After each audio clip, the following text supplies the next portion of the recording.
No. Awesome. What's up, everybody? Welcome aboard. Great to be here. And David and crew, thanks for having me on. It's a pleasure to be here.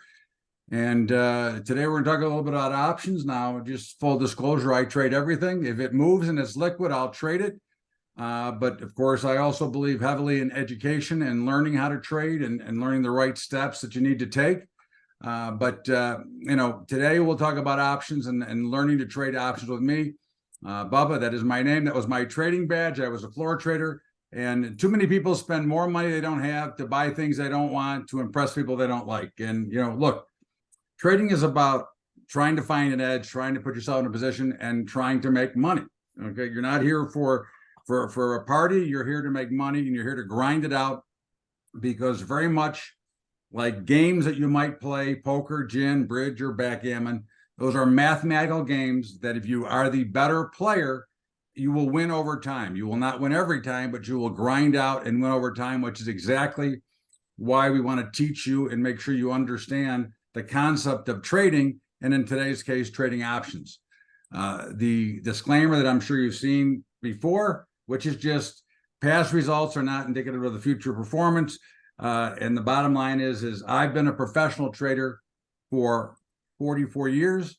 I was a floor trader for 35 of those 44 years. And the only reason I'm not on the floor now, because there really is no trading floor, as the floor has evaporated.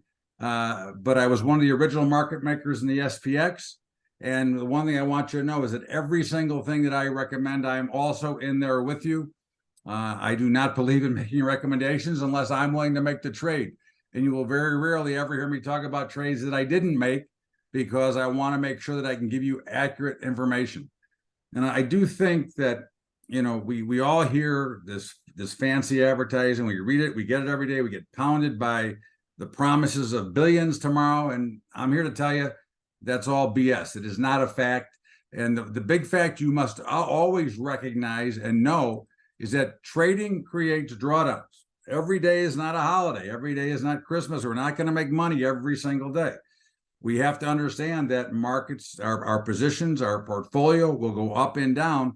The objective is to be lower left to upper right and continue to progress higher and learn how to take advantage of the drawdowns that do occur, because there are certain mathematical equations that you can use.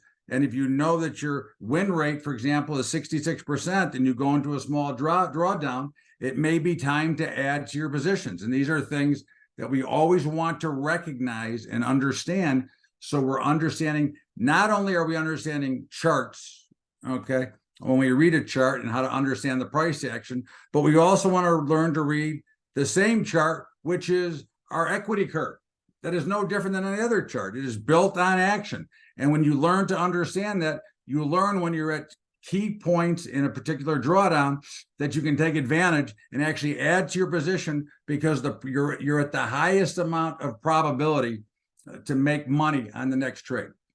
Now, of course, if you don't know what options are, and most people do, but if you don't, options are a derivative product, okay, or a derivative on a derivative. And the beautiful thing about the options world is you can create millions of trades, okay? There is no limit to what you can create and how you can trade the option market, because you get the opportunity to use more than one option to create. Like, if you know what a call is, you can create a synthetic call by using 2 or 3 options. If you know what a put is, you can create 2 or 3 options and make a short of the stock. So you can create a lot of synthetic opportunities out of the option market. And again, that's kind of what we work on all the time, because every trade that we make, every trade that I recommend, is basically a neutral trade to start, but has benefit in which way it goes. And then, of course, we have certain spot plays that we will look and find in markets as they happen. So again, we can set up trades as we want. If the markets are in a downtrend, we can set up a trade for the short side of the market, but we do like to start out on a neutral bias, not trying to force the market to go in a direction, but to put ourselves in the best position of opportunity. And all derivatives are they're derived from another product. That is really what it comes down to. And of course, you heard Anna talk about futures, and we trade a lot of futures. There are also options on futures. And if you remember the movie The Big Short, there's derivatives on derivatives on derivatives. And of course, that's what you want to stay away from. You never want to put yourself into a position of unlimited risk. You never want to put yourself into a position where you can blow out your account. And that is one of the reasons that we never sell naked options. Okay. We don't get involved in the naked side of the business by itself because, of course, you're opening yourself up to a lot of margin requirement, and B, a lot of risk that you don't really need. And I think that that is something that you want to make sure that you understand is the risk that you are taking, because if you're putting yourself in a position of managing that risk, then you're going to be a heck of a lot happier and make sure that you don't blow your brains out when you're trading, because too many people over the years, and there's a high failure rate in this business because we do not understand the risk that we're taking and what we need to do. So the whole model in any type trade you do, no matter who you look at, no matter who you want to trade with, remember, you have to have a plan. Your trading plan has to first involve why are you trading and what are your goals? And if your goals are to take $5,000 today and turn it into $100,000 tomorrow, you have no chance. Okay, that's about a 1 in a million shot. And think about how many times you go broke trying to get there, and it may never happen. But your goals have to be realistic, reasonable, because what you really want to do is you want to make your goals achievable so that you can then celebrate, satisfy yourself, satisfy what you're doing, and look for the next opportunity. Okay, it's about risk management. Okay, which is why our trades are set up a certain way, because we are always managing risk. The entire success of trading is managing your bankroll, managing your risk. If you've done any kind of gambling, if you've done any kind of poker playing, anything that you've been successful at making money, it comes to risk management. You need a strategy. Now, again, different markets will create different types of strategies. Okay, you need how to figure out how you're going to, what is going to make you enter a trade. Okay, how are you going to analyze that trade? And then, of course, manage the trade or exiting the trade.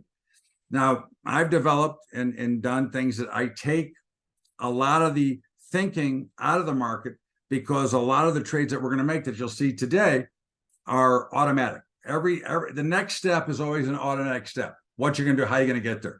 And I think it's very important for you to understand. Okay, trading is hard. Okay. There probably is not a single profitable trader that will claim that trading is easy. Instead, he or she will most probably say that trading is tough and competitive industry that requires constant work if you want to stay in the game. It's hard because it takes a lot of discipline. It takes a lot of patience. Okay. Again, every day is not a tradable day. Every day is not going to create opportunity. And when you recognize that, okay, like right now, I told all my members last week that we're going to be very slow. We were. And I said, don't expect just because the holiday is over, Monday, that we're now entering closer to the fourth quarter. We're in September, which is typically a down month, that it's going to get busy right away. I would suspect that markets will start to get a little bit busier because they've been extremely slow. I would expect next week that we'll start to get a little bit busier as we approach what they call the triple witching cycle, okay? Which is when, in the old days, when I was a young man and trading on the floor, triple witching actually meant something because options, futures, and currencies all expired at the same time. Now they've spread it out, so they've taken away a lot of the volatility, but still, trading is hard, okay? It takes education. It takes a little bit of study. Nobody is standing on the street corner handing you $100 bills. Okay. And there ain't no free lunch. So you got to make sure that you understand what you're getting yourself into, because it's going to take some work on your part. Now, it's not full-time work. You're not going to college, but you need to make sure that you understand always the next move. You're like playing chess. Now, many of the basic option strategies, covered calls, you will hear me say this numerous times, worst strategy in history, or at least in the last 40 years. Because, of course, back in the day, covered calls were a big strategy. People thought they were buying protection or selling protection, which they were not. All they were really doing was giving up the upside of the trade and getting very little downside protection, trying to collect some premium. At the end of the day, there's a much better way to create that same trade without giving up the upside. One of the things you want to remember, you're trading, you're investing for a reason. You never want to give up the upside of a trade. Okay. A married put, which is buying the stock and buying a put. It's not good because at what point in time would you buy the stock and buy a put? At what point in time would you do that? If anyone wants to answer, feel free, because I will comment and I will tell you what I think and what I believe. Okay. But when you typically are going to do that, you're going to buy the put when it's too overinflated and not make any money. Okay. And you're going to give up too much of an advantage. Because remember one thing, although you might hear on TV that all these put options are cheap, I got news for you. There is no such thing as a cheap option. Options are fairly priced, except when they're expensive. Okay. Because remember, on the other side of your trade is a market maker. And that market maker is not giving away ice in the wintertime. There's bull call spreads, there's bear put spreads. Okay, these are all strategies that we don't use any of these by themselves. Straddles, strangles, and iron condors. None of these would I use on their own, but I would always use them in a combination as we break down the trades, because again, we want to understand how the premium of the market works, how implied volatility works, because if you've watched, for example, you hear the VIX talked about often on TV, and it's often talked about as the fear index. Well, let me tell you something. It is not the fear index. It is more the complacency index, and the VIX is not derived from buying puts. The VIX index is derived from the number of options being bought to open versus being sold to open. Okay. So when you look at the VIX and you see the VIX is very low right now at about 15, but up today about $1, what you're seeing is that the people that were selling naked puts are starting to cover their puts and maybe buy some puts because they're getting a little bit concerned, but they've changed from a bullish stance to a more neutral stance right now. And that is what really drives the VIX. It only appears because the style of trade that it's the fear index, and it will typically rise in a bear market until a certain point. But of course, if you go back in time, you will see that volatility always comes back down into and retraces back towards the mean. Okay. So again, remember that when you're buying options or you're trading options, you do not want to get in a position when they're exploding in volatility. You must wait for them to come down or learn how to sell spreads and create a trade based on that high volatility. You know, you're constantly trying to make decisions.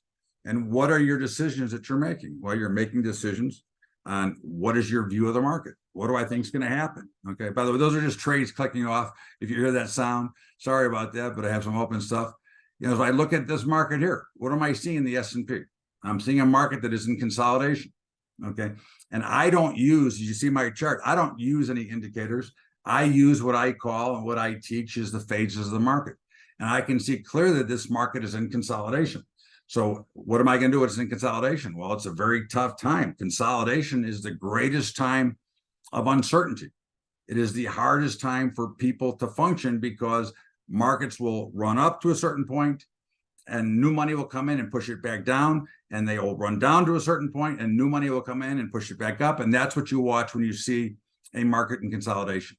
Now, overall, the basic trend is still slightly higher, and this is on a longer time frame. But if I took you down to some shorter time frames, and this is what I use every morning when I'm trading futures live with my members, but if you take this down, you can see that basically all these markets look like they're now trending lower. But this is on a 4-minute cycle, not a full day cycle. Okay, so just remember that the time frame that you're watching is also important to the trade you're going to make. The amount of time you plan on spending in that trade. Remember that is what you're trying to accomplish. Okay, based on that time frame. You know, if you want to trade for 5 minutes, then you shouldn't be looking at a daily chart. Okay, now we do not day trade options because you have to give up too much of an edge when you're trying to day trade options, because you have to give up that bid offer spread, where the same bid offer spread does not apply in the futures market. So again, it's something that you have to continue to watch and remember. Okay, but options trading may sound risky or complex for beginner investors, and they stay away. Well, again, the options are actually probably the simplest product to trade. They take the least amount of effort. Okay, they still take the same amount of study. Again, we go back to education. You got to learn to understand it. Some basic strategies using option offer can help a novice investor protect their downside and hedge market risk, and that's one of the big things that we do.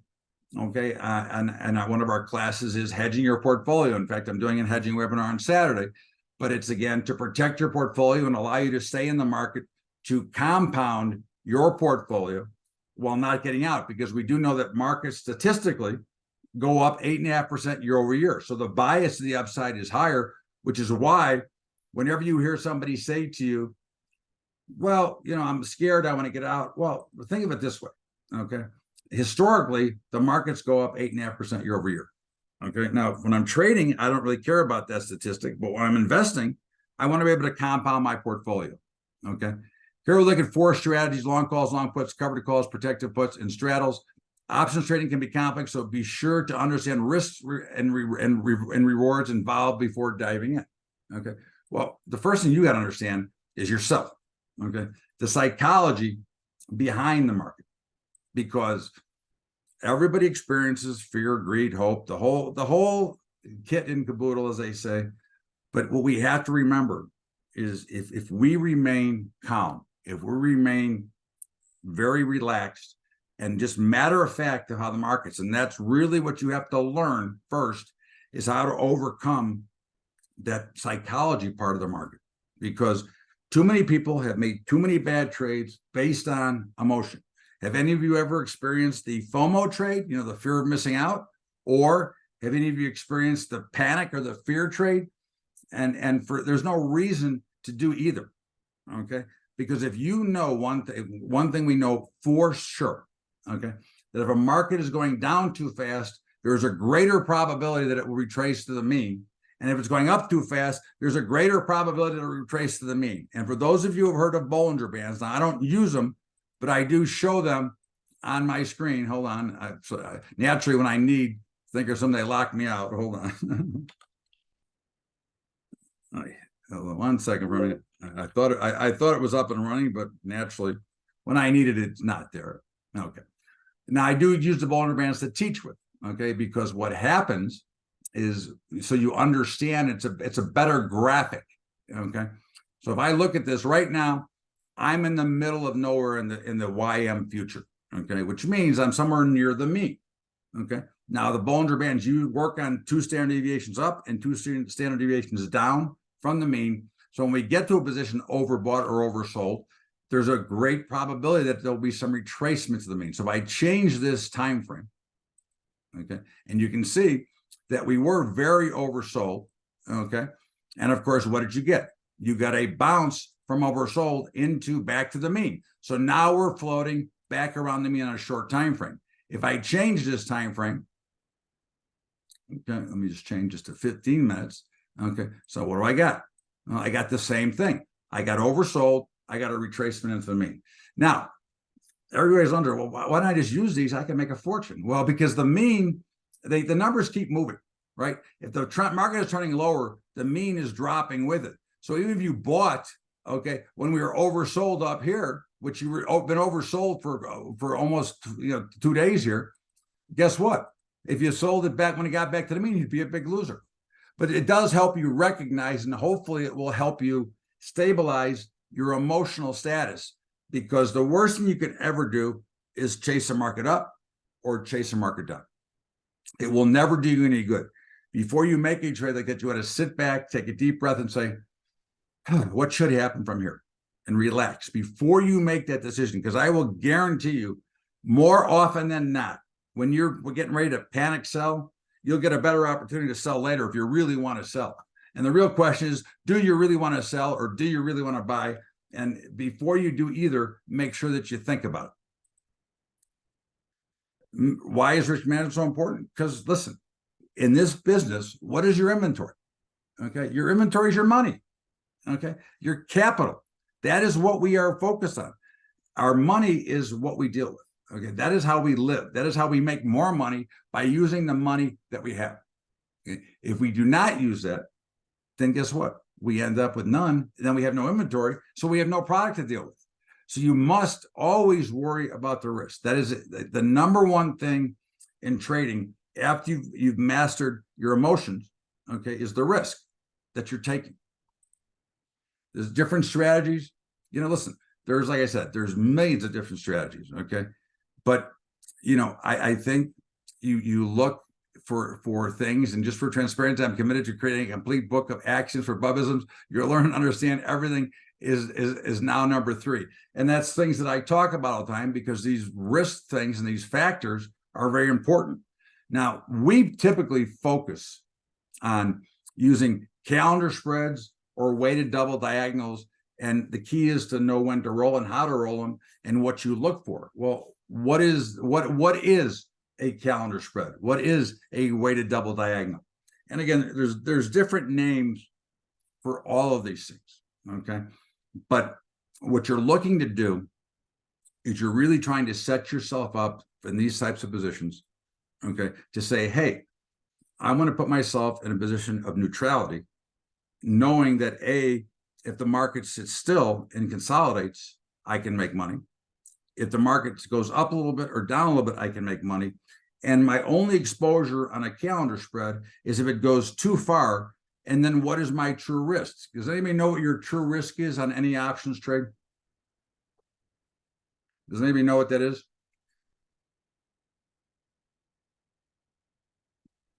Your true risk would be typically the debit pay, okay? So if you would look at any particular trade, so I went to Thinkorswim and I looked at, let's look at Apple, okay? And let's say I was bullish Apple, okay? And I wanted to buy a call on Apple for, let's say, next week, okay?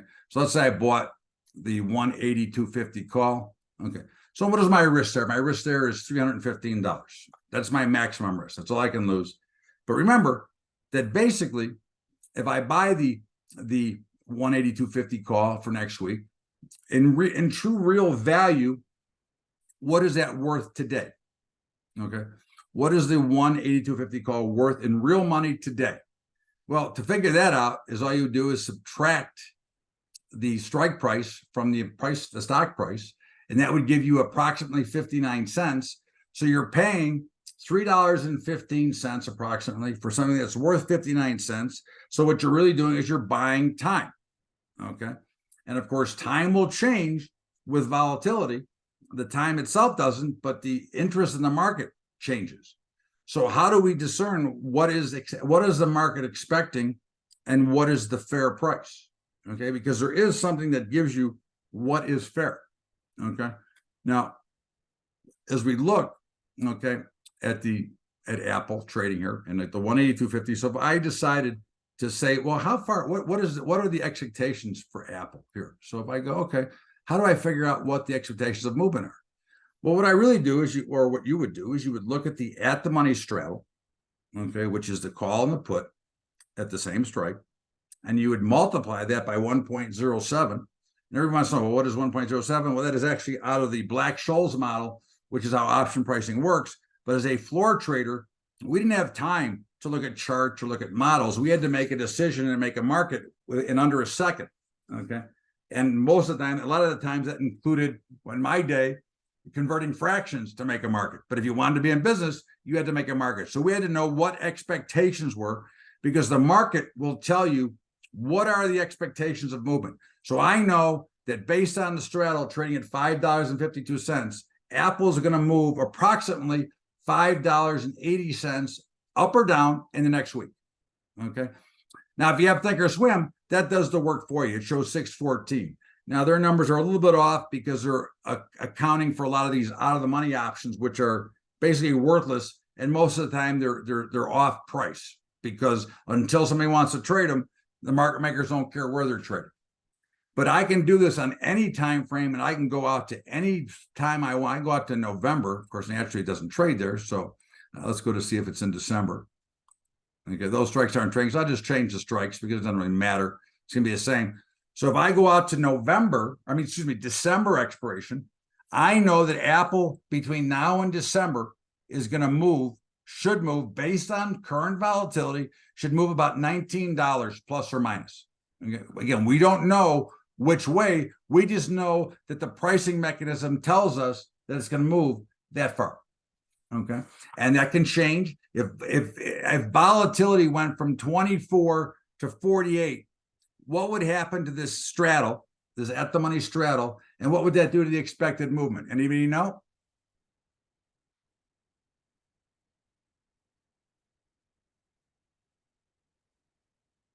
Okay, well, I'll give you I'll speed it up because obviously I only have so much time. But if this doubled, then the expectation of movement would double.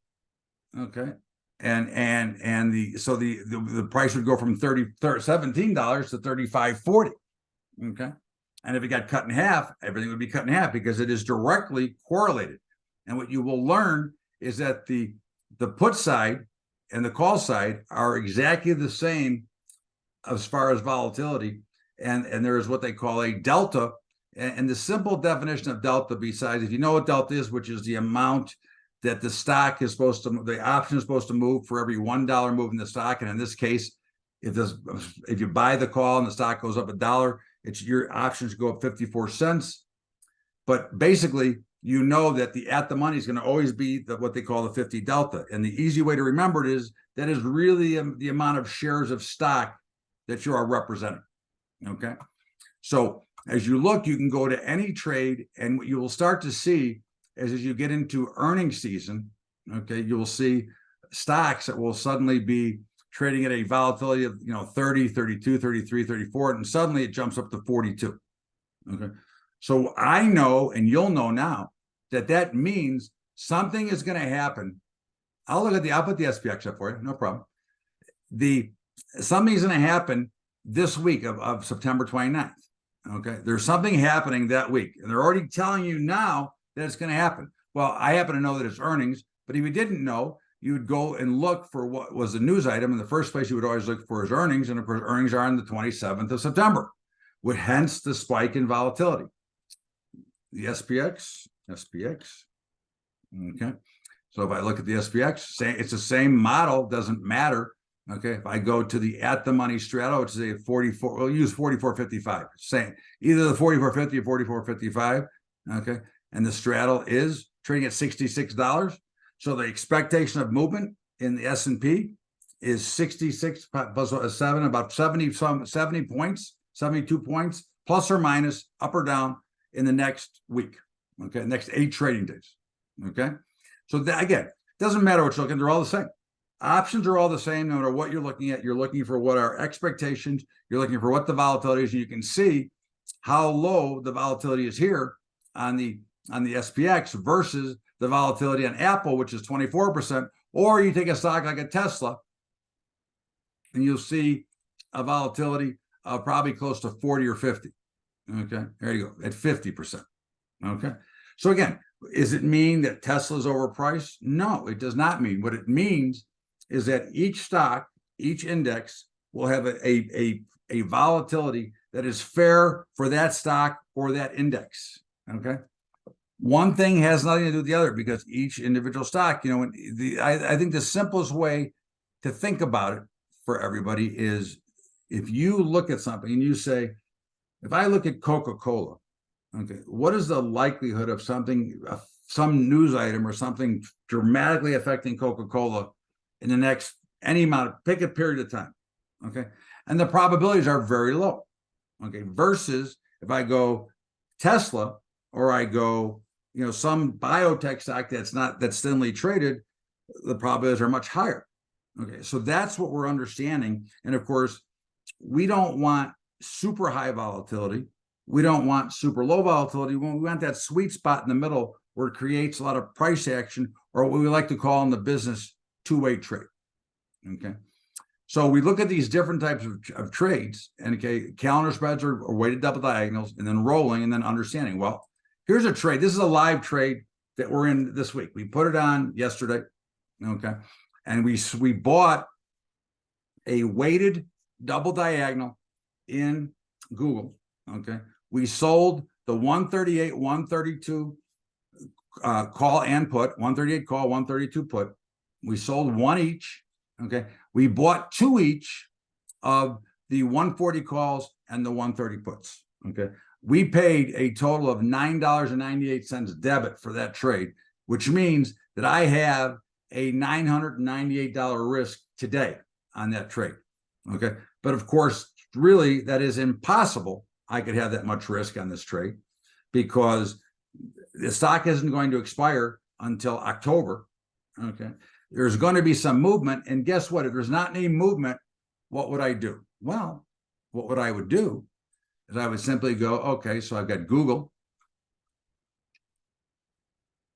and I've got the 138. Actually, I'm going to set this up just to make it easy for myself and get all four legs in here, and then I'll adjust them for you. Okay. But I've got Google, so I've got the 138, 132 call and put. Okay. And I've got the 138 and 132. Oops. Call and put. Okay. So now what I'm going to do is I'm going to buy back, okay, my ones that expire on Friday. Okay. And I'm going to resell the same ones for a week from Friday. Okay. So now I am going to buy back, okay, and then sell, and I'm going to receive approximately $1.40 credit. So that $1.40 credit immediately comes off the top. Okay. So now my risk goes from $9.98 to $8.58. Okay. And guess what? I'm going to do it again the following week and get hopefully another $1.40 and reduce my risk. Now, let's say that something happens and Google either goes way up or way down. Well, I have an extra option on both sides. So if the market goes straight up or the market goes straight down, I can roll my extra option out in October. Okay. So I can take my option in October and I can roll it up or down depending on which side I'm going on. And I don't have to worry about it. So I'm going to get paid that way. Plus, I'm going to continue to collect my credit.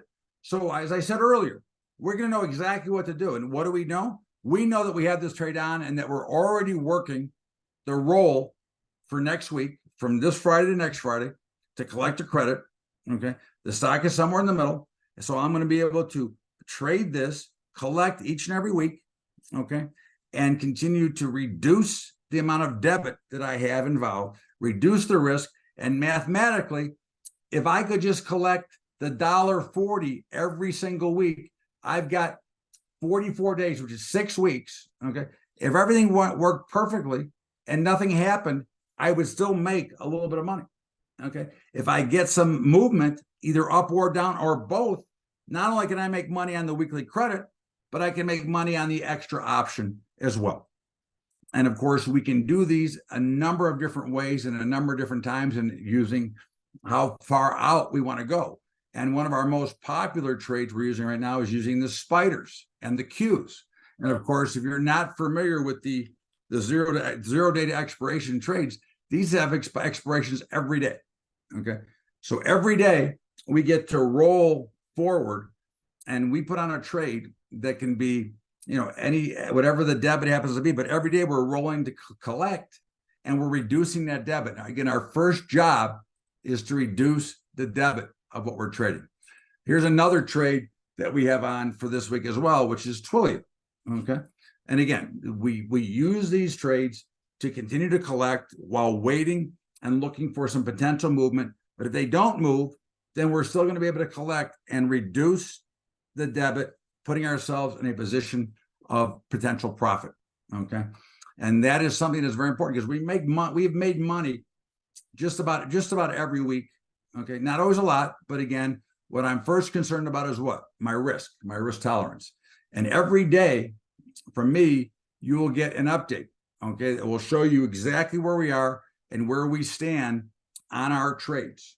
Okay. Every single day you will get updated from me. And right now we have about 14 or 15 open trades that are all different variations of these two trades here. Okay. And they have different expirations. Sometimes we'll put on a trade for earnings because we want to take advantage of that high volatility. Okay. During the earnings period, because we know that the volatility expands. Okay. So those are things that we're watching and to see this was from Saturday. These are results of trades that we are in. And of course, you can see the losers and the winners, okay, here. And of course, here's the second part of it. And these are all the open trades, of which some that expired, okay. And we just continue to move forward, okay. So when they expired, we replace them. Now we're gonna always be trading the SPYs and the Qs because of the daily expiration. And for those of you who understand option premium, you know exactly what I'm talking about. For those of you who don't know about option premium, understand this, okay? Options have daily, in this case, daily expirations, weekly, monthly, quarterly, okay?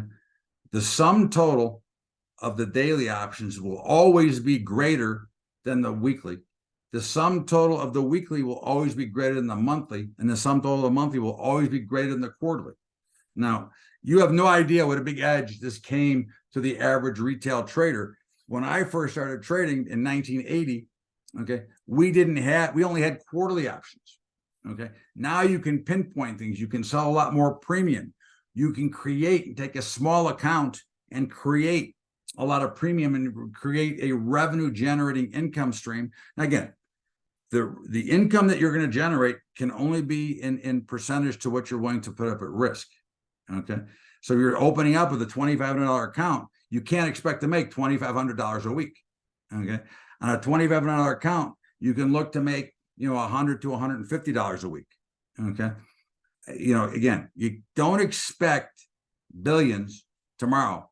Expect to learn how to grind it, okay? Because that's what the business is about. It's about grinding it, okay? And you can trade a lot of different areas. You can trade, you know, stocks themselves, or you can use indexes. You know, you have the IWM, which is the Russell. You have the diamonds. You have the Qs.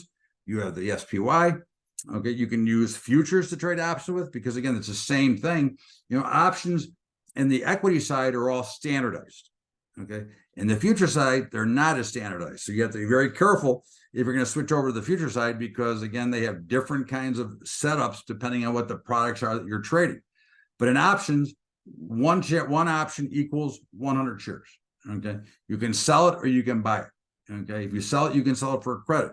But you want to make sure that you do not, if you do decide to sell, you do not want to leave yourself with open-ended risk. Okay, because you have to make sure that you're protected. Now, many places out there sell these. They go, oh, well, you sell the high probability. They never have a problem. You know what?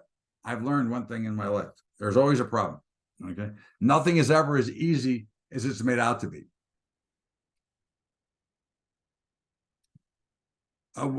That's right. Well, just tell me what you need to know. I'll answer questions, right? No, not a problem. I get it.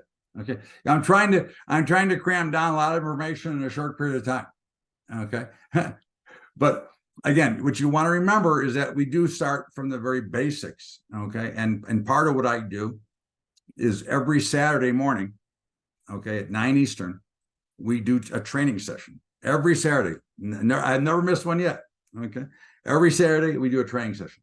We are constantly training and working on. In fact, now I used to do a pregame and just kind of talk about markets, but because there's so many more new members coming aboard, I'm going back to training. The first half will be beginners trading, and the second will be the trades and getting into a little bit more fancier stuff. So again, I understand the important part of you getting educated, you know, and I'm with you 1,000%, which is why I make sure that you understand it and I teach it.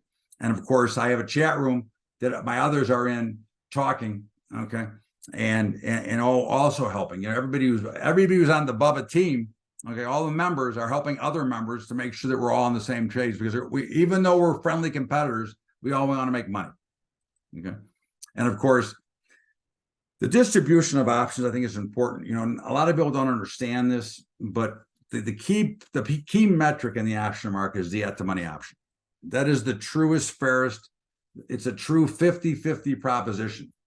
Those of you who buy deep in the money options, you're giving up too much of an advantage of volatility, of the potential expansion of volatility, because you're already deep in the money.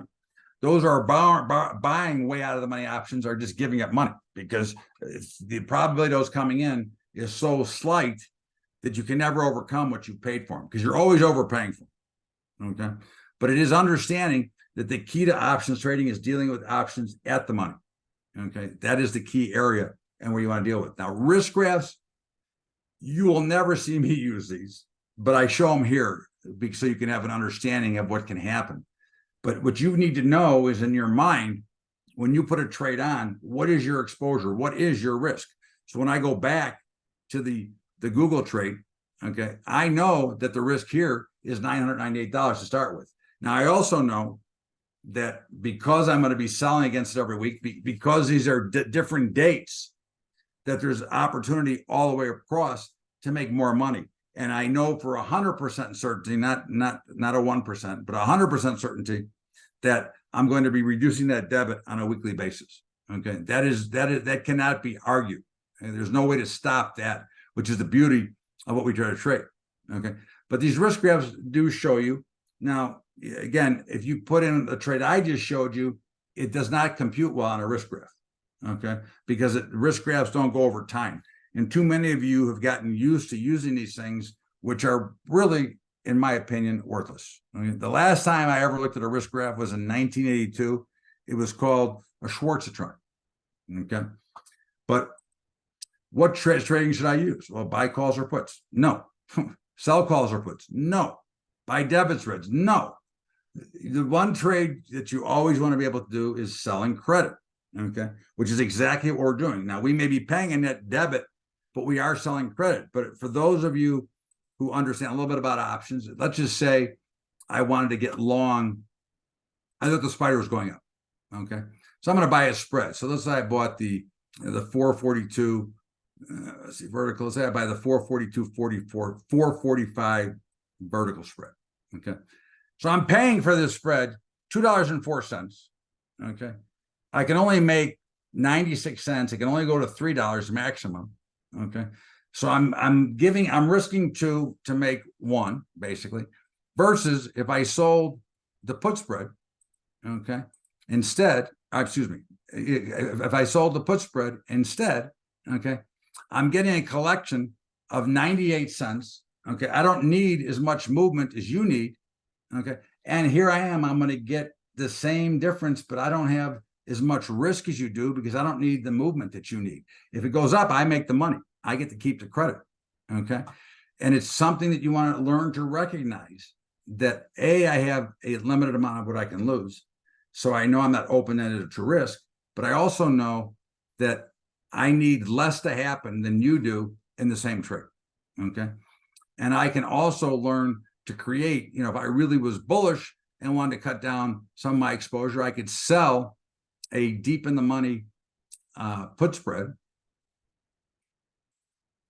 Okay, and let's say I want to sell this. So let's say 444. I can get a $3.90 credit for this right now with a maximum of $6 risk. In other words, $2.10 worth of risk. Okay, versus buying, okay, a call. I'm creating a synthetic call. Now I'm paying less for the call. Okay, I'm paying $2.10. You're paying today $2.44 for the same potential. The only difference I'm giving up is the potential. If it blows through 450, you're going to make more than I. Okay, but if it sits anywhere 450 or under, I will make more than you or lose less than you. And that's something that you got to learn to recognize and understand. Okay, so the key to options is selling credit, but it is selling credit safely.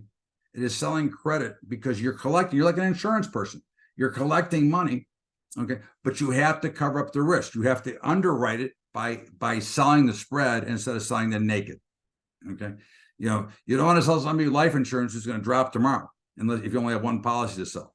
And since we're not playing with thousands and thousands of options, we can't afford to expose ourselves. So we want to create a spread. Okay, that is what we do. You never sell naked options because again, you are open to risk. And remember, and if you guys know, what is the biggest risk period in the option market? What is the biggest risk period in the option market?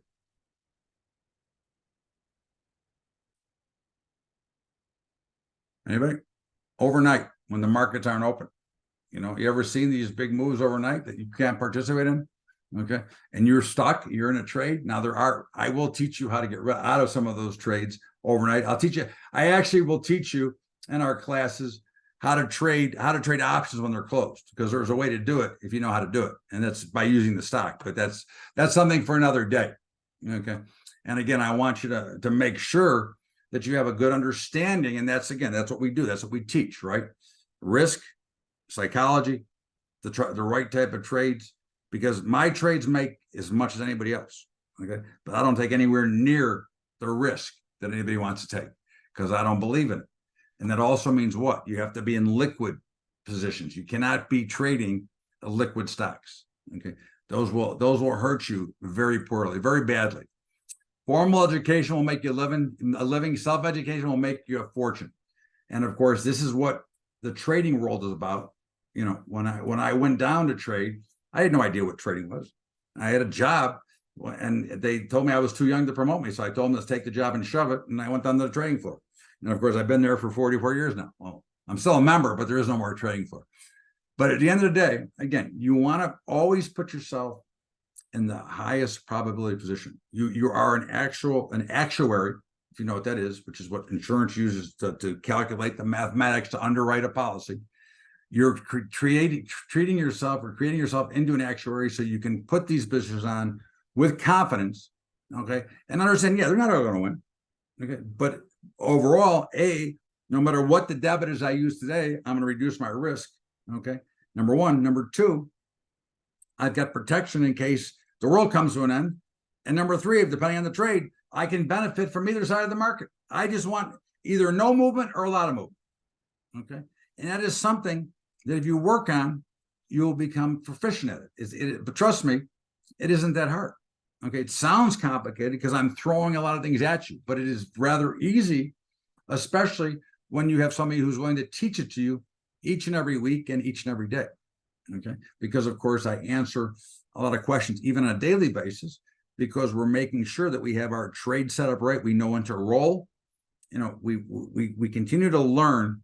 And myself, I've been trading for 44 years. I learn every day, and I try to learn something new every day. And I want to teach you something new every day. So if you're interested and you want to become a member, and you want to be a participant with me, okay, then you can take advantage now. And how do you do that? Well, first of all, I have a weekly webinar, which I told you. I send you daily updates. Every Monday night, I do a strategy call on general markets, on futures, on economy, on politics. I do everything. I talk for a couple hours on Mondays, okay? But I go through everything, and I go through all the charts. I break them down and read them for you. That's why you see all of my charts. When you look at them, you'll see they all have lines on them, because these are continuations going all the way back to the beginning of the year, okay? But you have to come to Monday Night Call. You learn how to use the options properly. And for the first 50 people, okay, it's $99 a month or $1,000 a year. And if you want to try it monthly, it's BubbaTrading.com/options. If you want to come annually, it's BubbaTrading.com/option opt year. And today, because I'm so happy to be here with all of you, I'm going to offer you, I live day trade every single day, futures with my members. Okay. Anybody who comes in today of the first 50, you can come with me for a month as my guest every morning at 9 a.m. Eastern time. I trade futures live. I call the trades. I trade them with you. Okay. Today, had a great day. We were 7-0 today. Yesterday, we lost a little bit of money, but we've had 2 losing days since June. Okay. And we're trading small. We're trading the micro, so there's not a lot of risk. Okay. But we do teach the same characteristics, how to protect yourself. Okay. And that's, again, my number one thing to teach anybody is risk management. No matter where you go, and please, whatever you decide to do in your life, manage your risk, because the older you get, the harder it is to earn the money back. Okay, your earning power derails itself. And of course, you want to put yourself in a position to prosper and compound over time. I've also written 2 books on options, which anybody who joins today, you will get a PDF file of my Bubba's Guide to Trading Options and Bubba's Guide to Trading Weekly Options, okay, as my gift to you. And as I appreciate your time, if there's any questions, please feel free to fire in. If not, I can get a couple more things I can cover, but I'd certainly like to answer any of your questions if you have any. So again, remember, it's BubbaTrading.com/options for the monthly, or BubbaTrading.com/opt-year for the annual. And if you don't have any questions, well, let's go look at the markets and see what's going on. And continue to watch. Okay. And it's funny, on Monday night at the call, even though it was Labor Day, I did the call anyways, and I said, expect this week at some point to see a day that will be down 500. Okay. And not because I'm bearish, although I am, but not because I'm bearish, only because of where we were positioned in the market. And if you look at it from the top of yesterday to this morning, we're down 500 points. Okay. Again, that's not brilliance or genius. That is just reading and understanding the chart, which is what I want to do. Do you trade futures, options, contracts as well? I don't as often because there's less of a demand for it, but I do teach it, and the concepts are exactly the same. Okay. You know, there's a slight difference, but the concept and the chart reading and the position setting are exactly the same. I just don't trade a lot of them because I prefer myself to trade the raw future, because I want to day trade the futures. Okay. But yes, I do teach them, and I can certainly show them. It's just, again, I prefer when I'm teaching to use a smaller size product. Okay. I trade the ES, but I do trade the ES itself. And I don't trade the micros myself. I trade the minis. Okay. But again, it doesn't matter. When you're learning, you learn to trade whatever, right? Okay. And again, that's the key. And the beautiful thing about the trading world today is there are so many places that one can go with a lot less risk, because I'm not a big fan of paper trading, because I think you have to feel the true thrill of victory and the true agony of defeat. Okay. So again, as we watch though, you know, here's the Dow, the Russell, crude, notes, 10-year notes, gold, euro currency, S&P 500, and the NASDAQ. Okay. Which is what I trade with my members every morning. So anybody who wants to come aboard, again, it's you get the regular class, you get a free month of live trading with me, you get the Monday call, you get my 2 books. Love to see you come aboard, and I love to have happy members, because I've got a great crew, and I've got people that have been with me since I actually started this, and I had no intention of ever becoming an educator until I became a coach for kids when I was about 10 years ago, 11 years ago. And then the floor dried up, and somebody asked me if I wanted to teach it, and I turned out to be pretty good at it. So I like to teach it, and I want to make sure that you get it and understand it. Okay. Awesome. I'm glad to see you. You get the books with the month. You get the books with the monthly membership. You get them both. And one of them was on Amazon. It's sold out. Okay. But yes, you can get the books. If you become a member, you get the books. If you become a member, you get me. Good or bad, you get me. Because I'm a pretty tough coach too. Okay. I don't take no crap. Okay. I tell you what I think, and I'm not afraid of anybody. I want to make sure that you're always in the best position for yourself. To me, that's the most important thing. Okay, is to always be in a position. Okay, again, I'm not going to coach your ego. I want you to be prepared. Okay, that's what I believe in, is preparation. And David, I thank you so much for inviting me. It's been a pleasure to be here. Did I sound like John Goodman? Nobody's ever said that before, but not surprising. Do I sound like him when he was in the movie Flight? Rolling up a Big Daddy? There's